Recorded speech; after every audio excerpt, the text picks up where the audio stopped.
This episode of Darling in the Franxx gets back to the basis, which means young children piloting robots, fighting against giant monsters, and love triangles.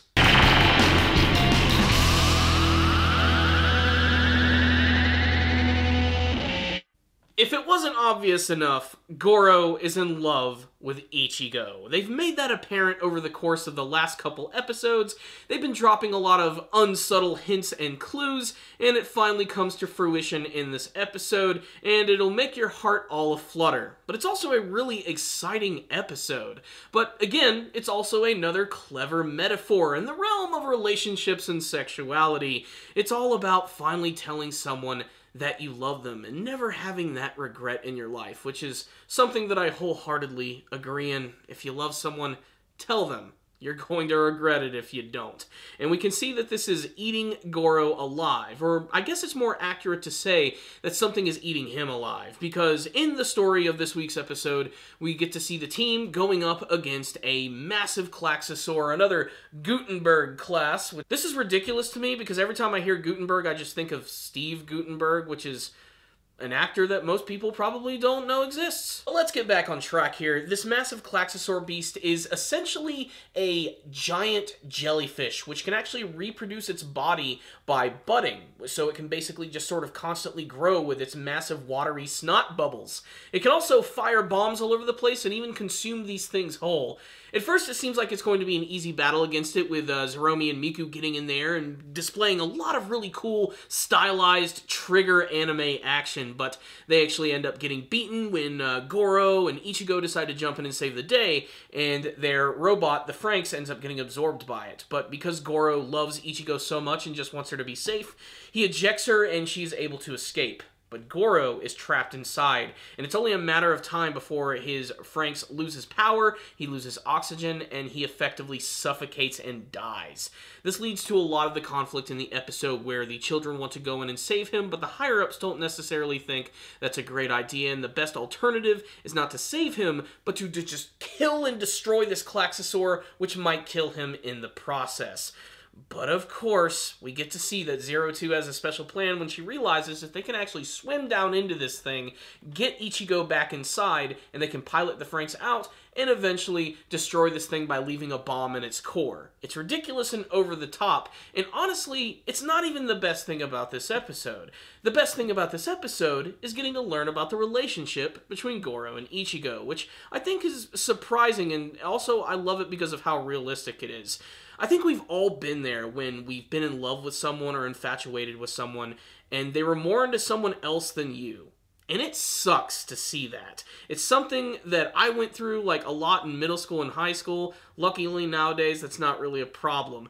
But man, I can totally understand all of that. And you can definitely get Goro's frustration, as he doesn't really have it out for Hiro as well. As much as Ichigo is completely infatuated with him, her happiness is really the only thing that seems to matter to him at the end of the day. And at the very end of the episode, when he finally confesses his love to her, it's a fantastic moment. But it's all tied together with this great little revelation that that weird hair clip that she always wears to keep the bangs out of her eyes was something that was given to her by Hiro.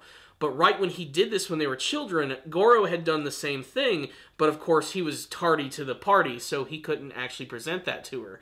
At the end of the episode, she loses her clip. It gives him the perfect opportunity to give that to her and to confess his love, which completely freaks her out in the cutest way possible, as she really doesn't even really know what to say or how to express her feelings. She just knows she has to be there for her friend and trusted partner. It's a really great moment, to be perfectly honest, and it's another great, part of this series, which is ultimately, like I said, what it means to be in a relationship with someone and all of the different things that are involved in that. But it's also got giant robots fighting monsters, so that's pretty awesome too. So, what's the rundown on this episode of Darling in the Franxx? I was almost convinced that the series was going to go down some really dark territory in this episode. I felt that they were maybe going to kill off Goro in this one, and the series was going to end up taking this very stark turn. I think it's only a matter of time before one of these characters is killed in one of these battles, which is going to be such a big moment. I don't know if it's going to be like Kamina dying early on in Gurren Lagann or anything, but I think it's something that's going to add a lot of emotional weight to this series.